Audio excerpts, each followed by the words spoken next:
4 pathologies le plus fréquentes en pneumologie. La bronchopneumopathie chronique obstructive, BPCO, les infections respiratoires, l'asthme, la fibrose pulmonaire. Vous êtes curieux d'en savoir plus?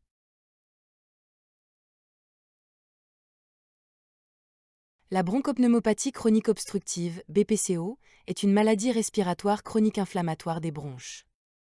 Elle se caractérise par un rétrécissement progressif et une obstruction permanente des voies aériennes et des poumons, entraînant une gêne respiratoire. Chez les personnes atteintes de BPCO, une inflammation des voies aériennes, notamment des bronches, provoque l'épaississement de leurs parois, ainsi qu'une hypersécrétion réactionnelle de mucus.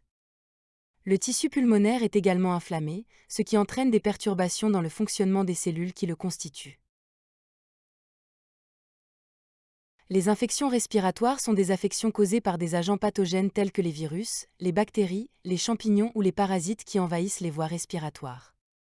Ces infections peuvent affecter différentes parties du système respiratoire, y compris le nez, la gorge, les bronches, les poumons et d'autres structures associées. Une fois, ces agents adhèrent aux cellules respiratoires, déclenchant une réponse immunitaire avec inflammation, production de mucus et fièvre. L'asthme est une maladie chronique inflammatoire des voies respiratoires caractérisée par une réaction exagérée du système immunitaire.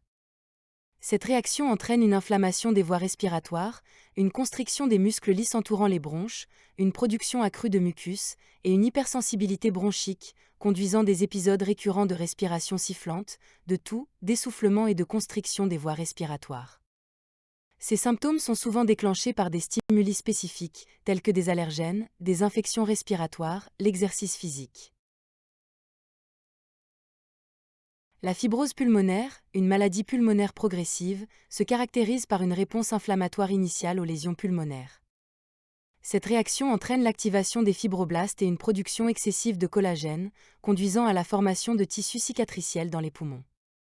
Ce processus altère la structure normale des poumons, compromettant leur fonction et engendrant une difficulté croissante à respirer. La progression de la fibrose pulmonaire inclut la substitution graduelle du tissu pulmonaire par un tissu cicatriciel, la formation de nodules fibrotiques et finalement, une altération significative de la fonction respiratoire pouvant aboutir à une insuffisance respiratoire.